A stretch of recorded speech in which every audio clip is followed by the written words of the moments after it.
halfway around the bottom. Excuse me, madame. Buttons all Monsieur? the way down. Yeah, thank you. Would you Yeah. care to taste the wine? Yes, please, thank you. Little buttons going all the way down to here, and then they stop, and then it sort of flares out. It was knee length, ever so pretty. You'd like it, I'm sure you would.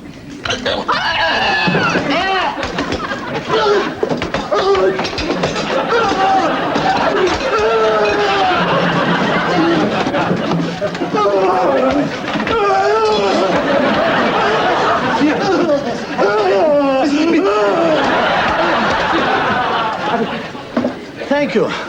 Delightful. Anyway, the little buttons go down to here.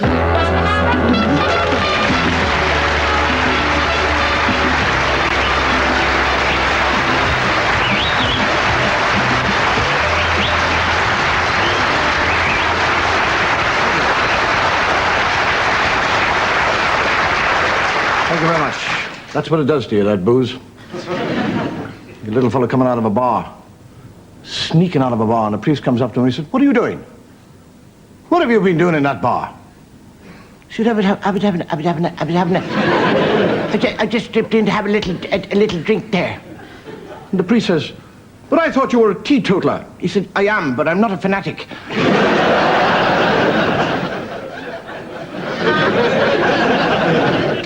You get the other fellow. The drunk of the town. And the priest goes up to him one day and he says, "May I say what a great pleasure it was as I stood in the pulpit last night to see you come through the church doors and go into that confessional box. After an absence of 23 years, may I say how good it was of you to come into the church." And the fellow says, "So that's where I was."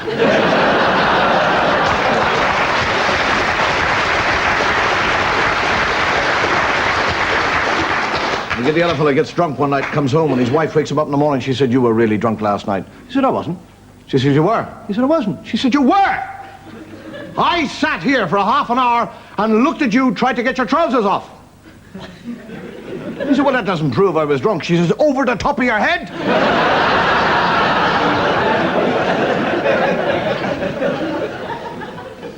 The other little fellow goes into a furrier shop. And he said, I'd like a muff. I'd like a muff for to keep my hands warm." And the fellow said, "Certainly, sir. What for?" He said, "I told you, for to keep my hands warm."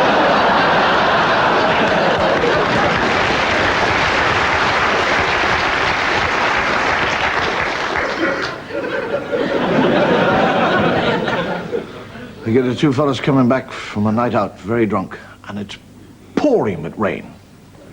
And they're going by this bus garage. And they said, why don't we go in and steal a bus? A double-decker. I like to smoke. and we'll drive home. You get in there, and I'll keep a lookout. The other fellow climbs through the window. And he's in there for about a half an hour, and the fellow outside, all he can hear is this terrible banging and clanging and crushing on the inside. And after a half an hour, the fellow comes out and he says, "There isn't a 58 bus in there." He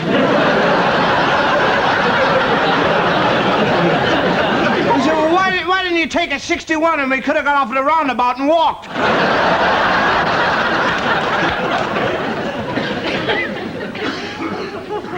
You get the NATO exercises, naval exercises. And the lady who was a guest upon aboard the ship. Upon aboard the ship? Aboard the ship, walks up to one of the captains and she said, "Tell me, why do you have HMS upon your cap?" And he said, "Madam, that means Her Majesty's ship." Goes over to an American. She said, "Would you tell me why you have a USS?" I said, "Ma'am, it's a great pleasure. That means United States ship." She goes over to a little Italian who's had too much of the wine. And she said, "Why do you have IMB on your cap?" He said, "That means it's a my boat."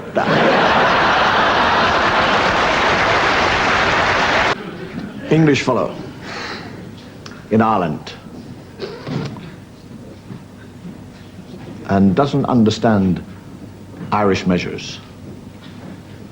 because we have the imperial measure over there. It's about twice your double.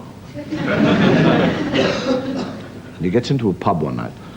I think I'll pop in and have a drinky with the native. And he gets flattened. By the time he comes out of the pub, dawn is breaking. And he's miles from wherever he's going. And coming up the road, there's a little donkey and cart. And he goes, "Excuse me." And the little fellow in the cart looks at him and says, "What's wrong with your thumb?"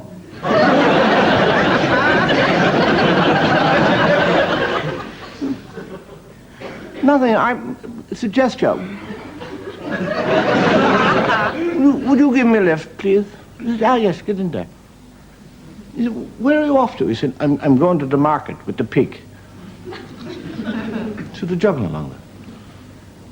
And he spots a shotgun in the bottom of the cart. And the English are very wary of Irish fellas with guns.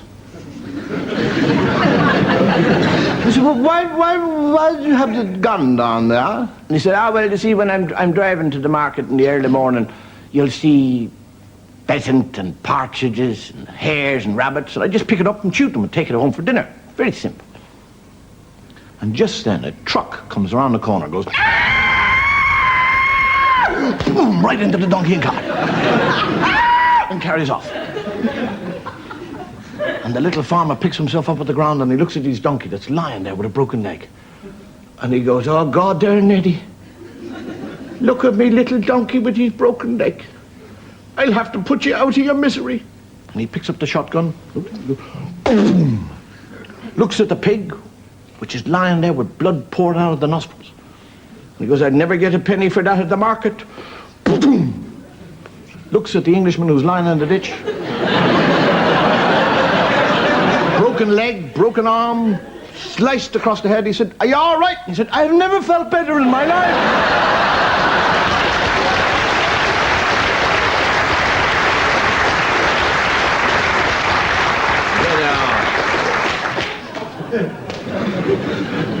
Get a little drunk in St. James's Park.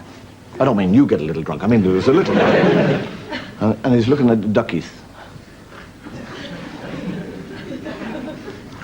I wouldn't mind having one of them ducks for my dinner.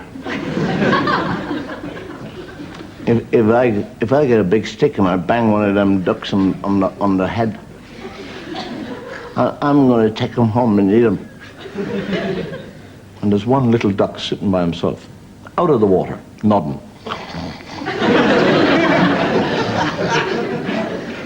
So fella gets a big stick and he runs over to the duck and he goes, boom, and the duck goes. He picks it up by the neck and tears all the feathers out of it, plucks it. And just then, as he's finished plucking the bird, he sees a park keeper walking towards him. So he throws the duck into the lake. And the water revives the duck. And there is this totally bald duck walking around.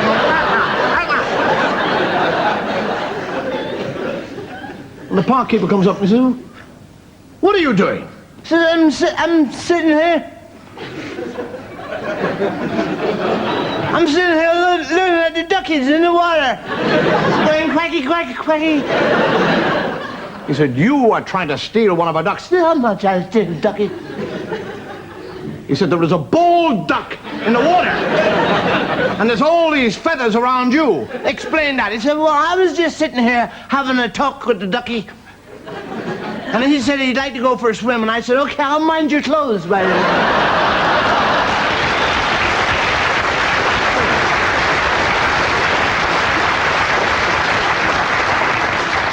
Have you ever actually thought, where are we all going?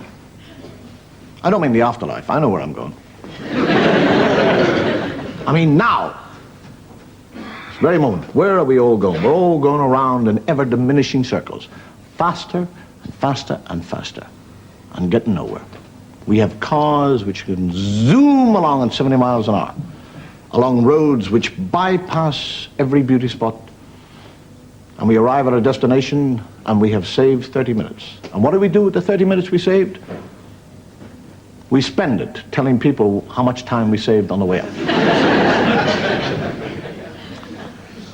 I knew an American lady who had every time-saving device she could possibly have.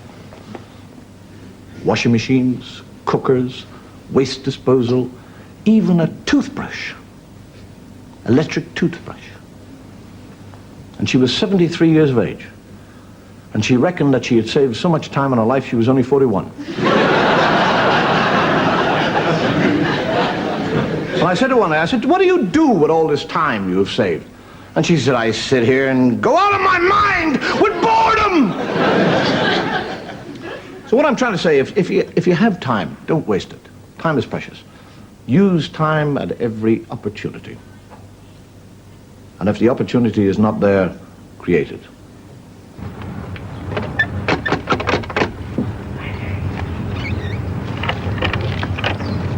Good morning, madam. I'm your local florist. And do you realize that 9 months tomorrow is Mother's Day? But I don't understand. I'm not a mother. Exactly. We haven't got a moment to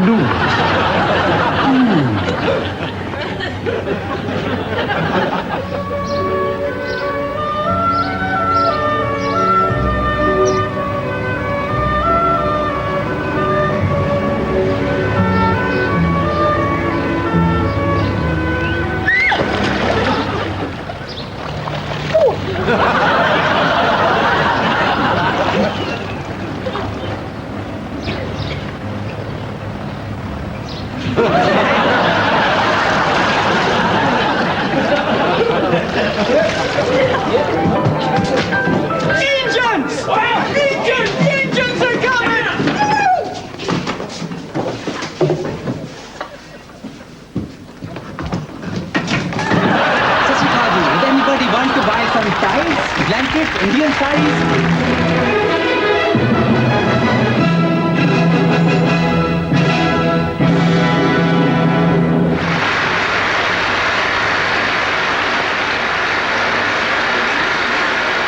Come on! Your tea's ready!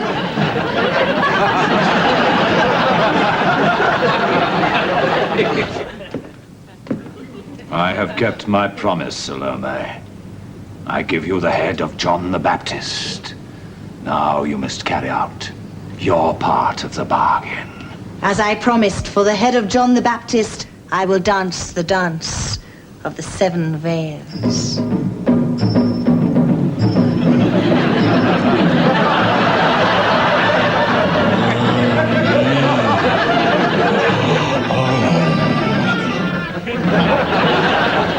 O Lord, may your strength be with the House of York in the coming battle with the House of Lancaster. O Lord, may your strength be with the House of Lancaster in the coming battle with the House of York. I am king by divine right. My cause is just. God lead us to victory and help us to crush the enemy. Amen.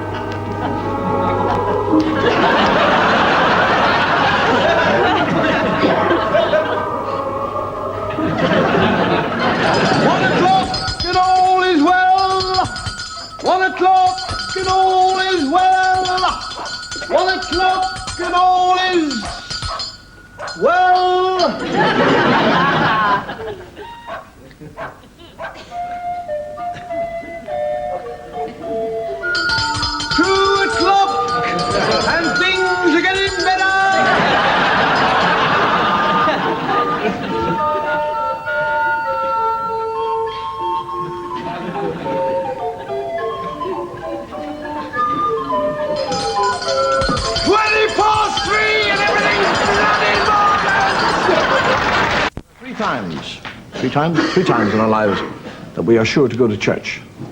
Once when we're christened, once when we get married, and once when we are buried. And every time I go by and see somebody getting married, I think myself, 2 down and 1 to go. And we are very lucky in the Western society that we are only allowed 1 wife at a time, because wives are very, very expensive.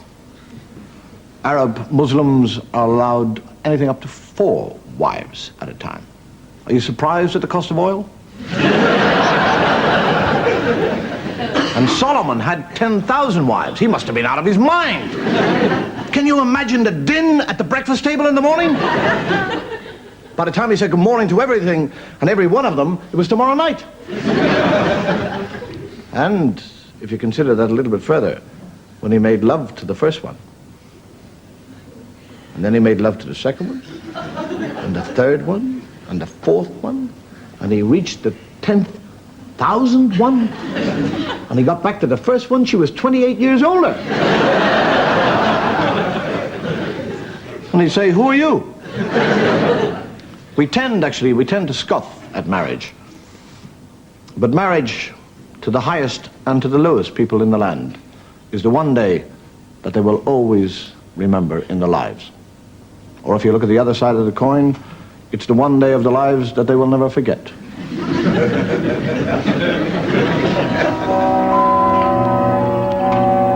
You, James, Sidney, Albert, take this woman to be your lawful wedded wife. Yes, I do. You, Daphne, Margaret, Evadne, take this man to be your lawful wedded husband. I do. Yes, man, have you the ring? Oh, come on. Oh, yes. Right. Place the ring upon her finger.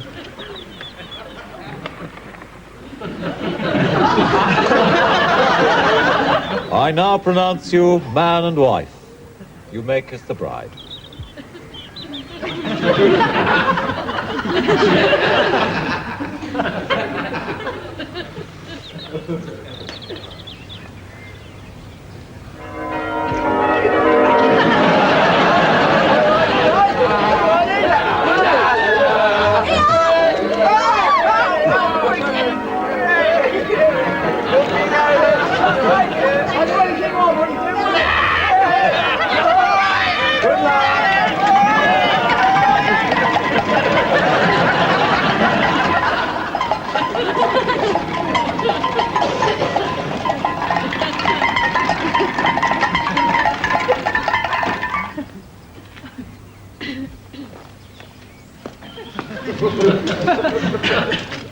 You like it? Wait. Very well for the trail. For you.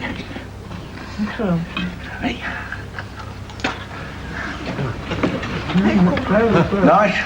Yeah. Put the fire in for you. Very nice. Oh, yeah.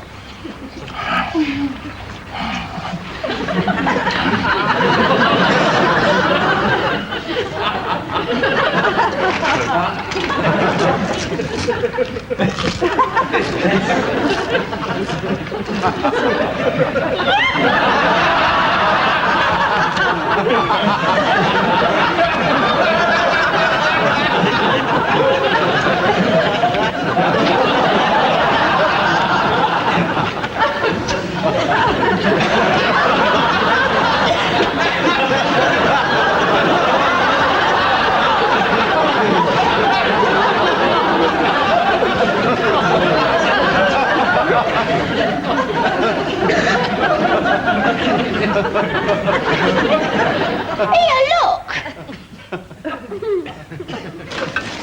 Oh, it's a film camera.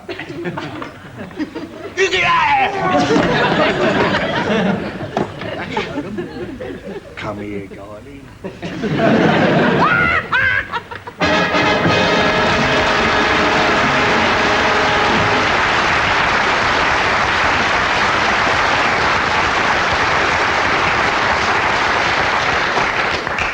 Why do we always go off at the best parts?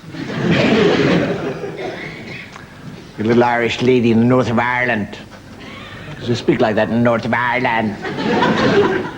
She gets a job with a Protestant backer.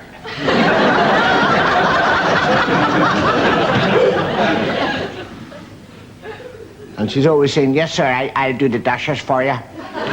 Yes, sir, I'll make the bed. Yes, sir, I'll keep... And he said, why do you always call me sir? Gee, but I don't know what to call ya. You're Catholic, aren't you? Yeah. He said, well, what do you call Catholic priests? She father. I call him father. He said, well, you can call me Father, if you would like to. She said, yes, sir. She walks away. She says, call him father. Him a father with a wife and 6 children.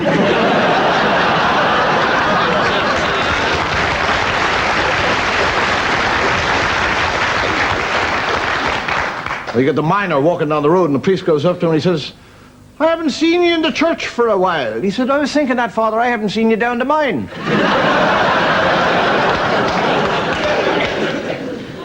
You get a little Catholic girl and a Protestant boy, friends, and they go swimming in the water together in the river. And they decide that they will swim in what in Ireland we used to call the pelt. Total naked. And he said, will you take it all off? And we go swimming in the water. So they both stripped, only a little thing. And they look at one another in amazement. And he looks at and she looks. And he said, I didn't know Catholics and Protestants were that different.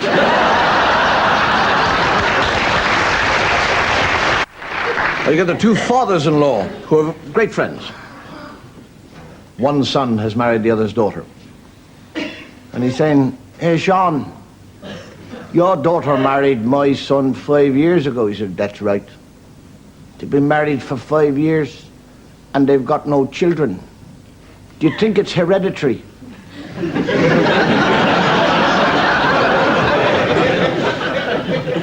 I'm going to talk to the priest about it. And he explains to the priest that they've never had any, and the priest said, well, don't worry, because I'm going to Rome, and I will go to St. Peter's, and I will light a candle for them. And he goes to Rome, and he lights the candle, and within 9 months, she gives birth to triplets. And within the next 9 months, she gives birth to another set of triplets. And within the next 9 months, she gives birth to two sets of twins.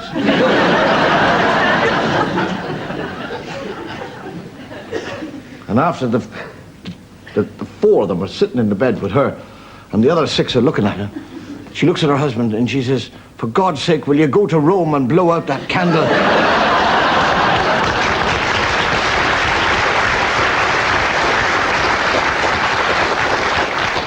Okay, the young priest taking his very first ever confession. And a fella comes in and he says, Father, it's 2 weeks since my last confession, and I'm terribly sorry to have to confess that I stole 24 bottles of whiskey. And the young priest said, 24, well, can you just hang on a second there, please? And he leaves and he goes to the canon because he doesn't know what to do. I mean, what sort of penance do you give to somebody who's stolen 24 bottles of whiskey? So he goes to the old canon and he says, I have a fellow in the confessional box who's stolen 24 bottles of whiskey, and I don't know what to give him. And the canon says, don't give him more than £1 a bottle.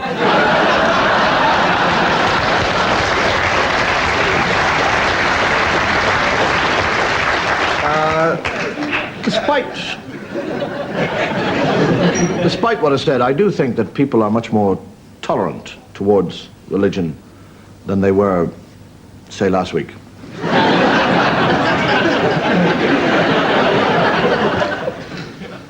400 years ago, it would have been a very dangerous thing to tell religious gags. If I'd have been alive then, I wouldn't have been. Actually, I might have been the first atheist martyr. Come to think of it, I still might be. Ah, well, as they say, in for a penny, in for a pound. What did you do before you came into the priesthood? Oh, actually, I was a supermarket manager. Well, that's interesting. Yeah. I bet there must be a difference between a busy store and a half-empty church. Oh, not really, you know. No? No, much the same as you.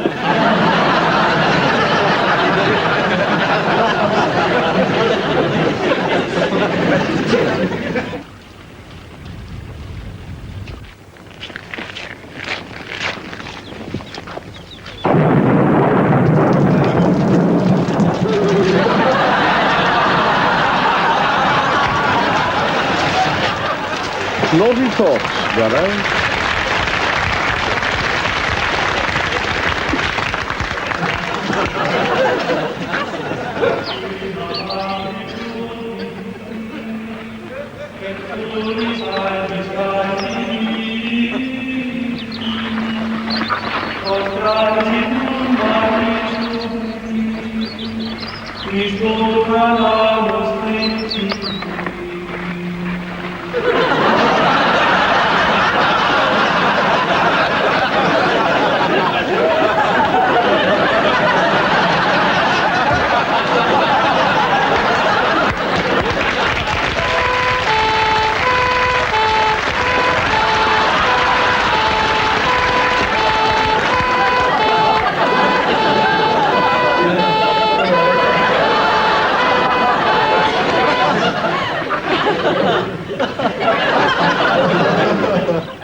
So far in this series, I haven't told a ghost story. And as this is the last show in the series, I think tonight is tonight. If I may, I would like to tell you a true story. A story about a house that had a bad room, what they call in Ireland a bad room. It had an atmosphere. People were loath to go into it. They didn't wish to have anything to do with it. And if people heard about this room and they wanted to go and see it, the people of the house would say, please don't go near the room. And if you do go near the room, always go with somebody, because it has some sort of fatal attraction to draw those people in. And people would open the door and let people look into the room. And the sense of attraction to that room was like a magnetic pull. They would want to go in. And that is why the other person was there, always to stop them. And then one young, foolish man decided against all advice that he would spend the night in the room.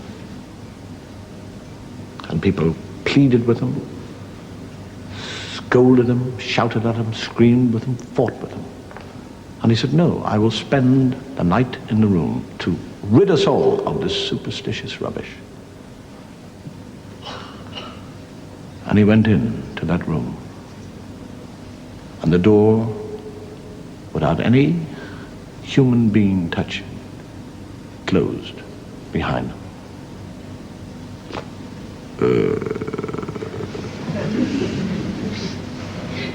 And they all waited. And they all waited until about 6 o'clock in the morning.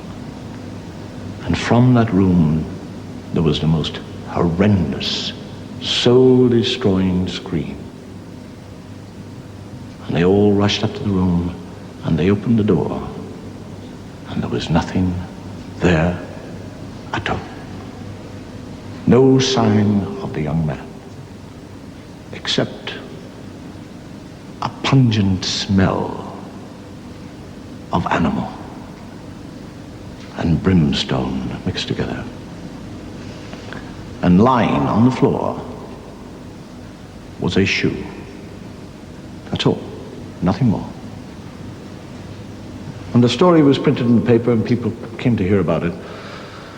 And eventually it got to the ears of one of the great Jesuits, who was an exorcist. And he decided that he would go to this room and he would attempt to exorcise this evil, this presence, this prince of darkness, whatever it might be, that was in that room.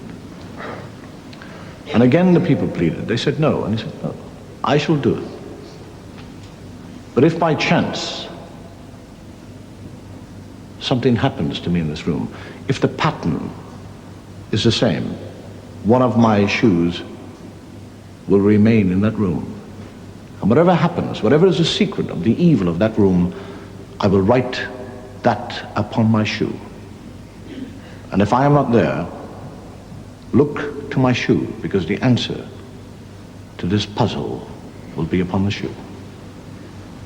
And he arrived, entered the room, and the door closed behind him.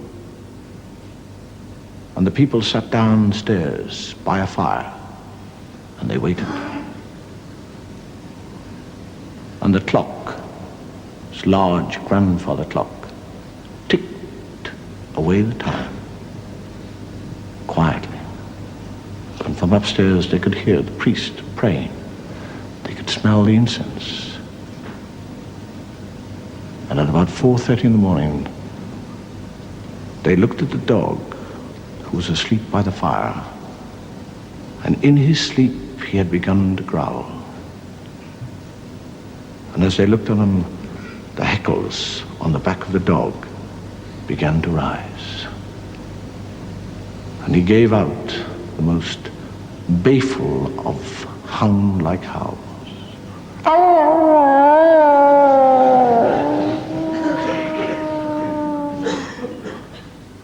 And from the room upstairs, they heard the scream.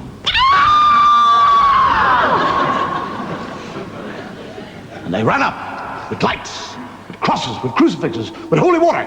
Open the door! And all there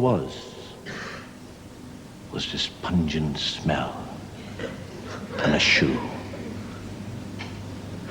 And they ran to the shoe, they picked it up, they turned it over, and burnt into the sole of that shoe were 2 words: size 9.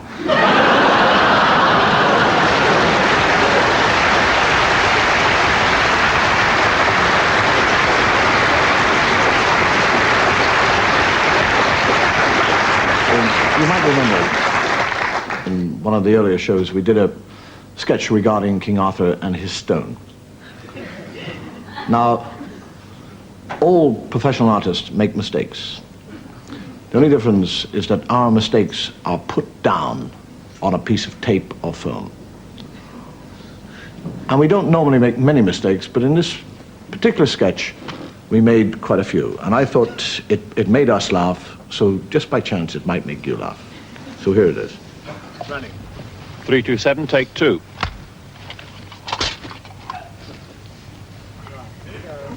Action. What game do these knights play, Merlin?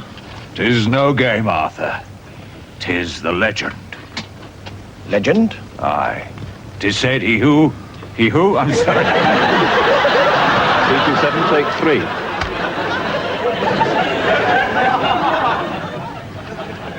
What game do these knights play, Merlin? 'Tis no game, Arthur. 'Tis the legend. Legend? Aye. 'Tis said that he who draws... 327, take 4.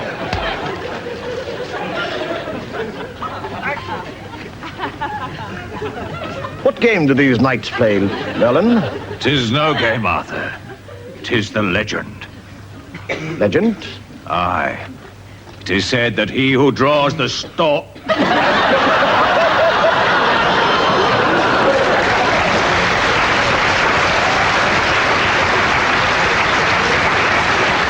have, during the present series, done something like 200 sketches. And it's not that we're running out of sketches, is so much as that we're running out of time to show sketches. And I have now a group of sketches that if I don't show you now, they will never, ever be seen. They will be taken from here down into the bowels of this building and placed upon a shelf to gather dust and to be forgotten and never, ever to be seen. And I think that's sad, because part of our souls are on those sketches. And because it's so sad, I'm not going to let it happen. Their reception, yeah? Oh, thanks, sir. I see. Thank you. Your room is ready. You can go up now, Mr. and Mrs. Smith.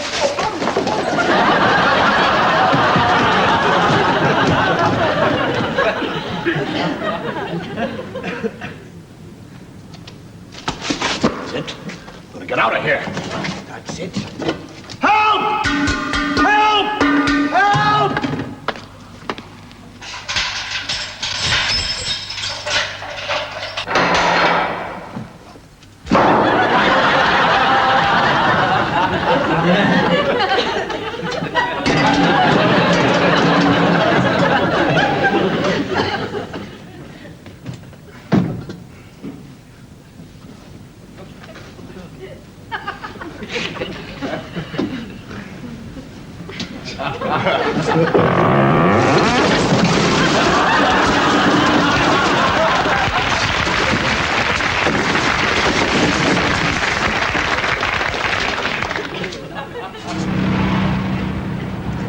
Brothers, I ask you now to endorse the official strike action of your executive in the usual way with a show of hands. All those in favour?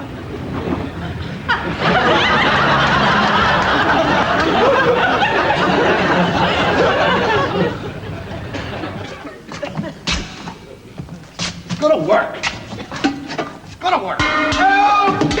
Help! Help!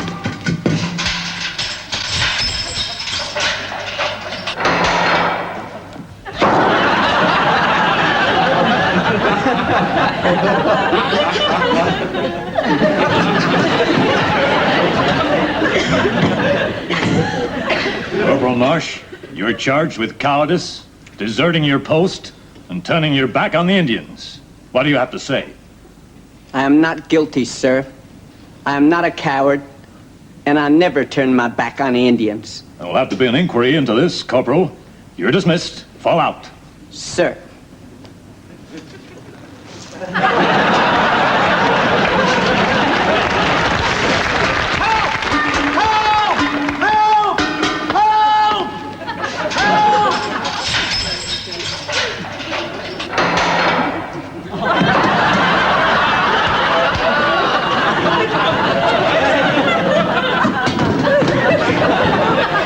Gentlemen of the jury, have you reached a verdict? We have, my lord. We find the defendant guilty. You have been found guilty of the charges brought against you. Do you have anything to say before I pass sentence? No, my lord. May I say that I am shocked and dismayed to learn that one of the country's top auctioneers has not only been proven to be a cheat and a liar, but somebody who has betrayed the trust of innocent individuals. I sentence you to 6 years imprisonment. 7. 7. 8. 8. 9. Do I hear any advance on 9? 9 once, twice, 3 times. 9. I sentence you to 9 years imprisonment. Rubbish!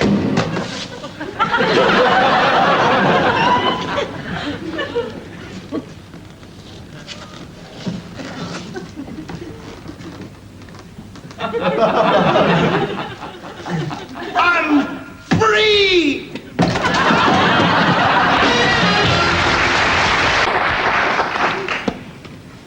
I had a friend in Ireland, little farmer, widower.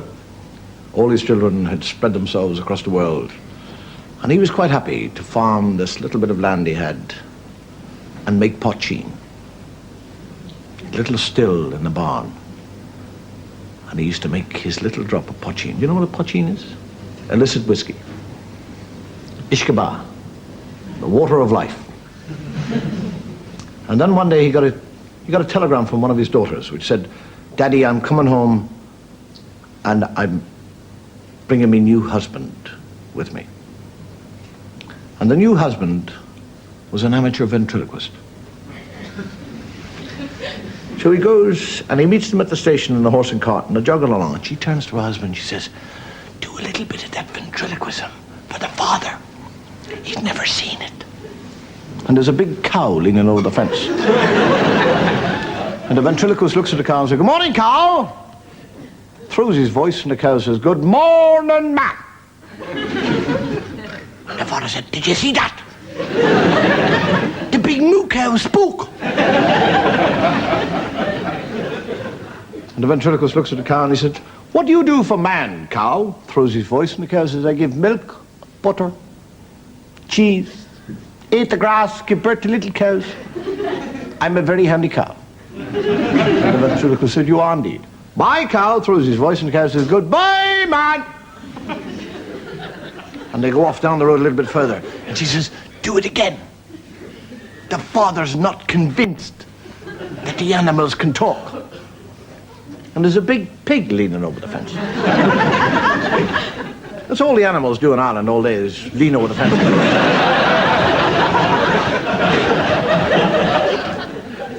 And the ventriloquist looks at this pig and says, good morning, pig, throws his voice, and the pig says, good morning to yourself, sir. And the father said, did you see that? Dirty pig talking English.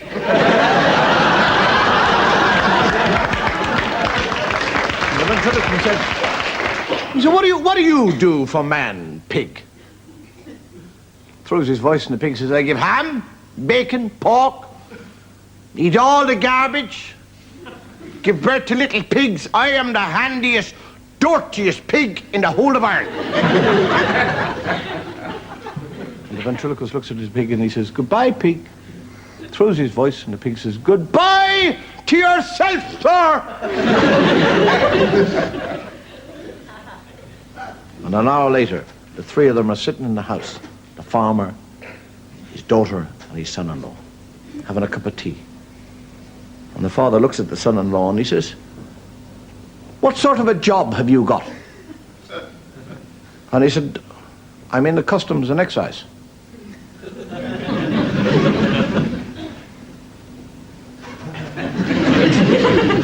Customs and excise? Are you a customs officer? Are you? Will you excuse me just for a second now, please? I've got to do some chores around the farm. He's out into the barn. He starts to dismantle his still.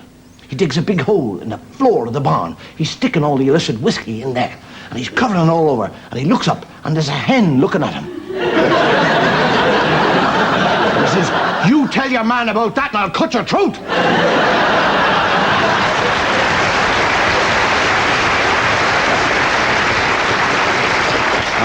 No, I think it's time to go, isn't it? Time to knock off?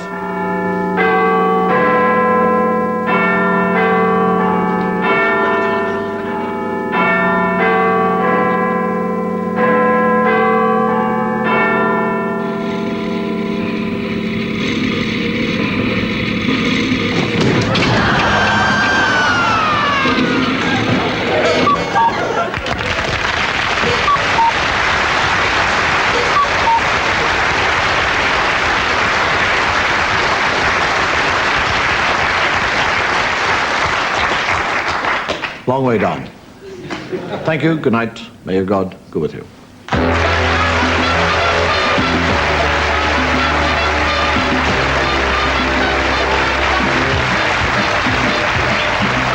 That was the final episode in the current series of Dave Allen at Large. However, next Saturday, commencing at 8:30, a brand new comedy lineup with Love Thy Neighbour, followed at 9 o'clock by Bless This House. In just a few moments, we'll show you a few scenes.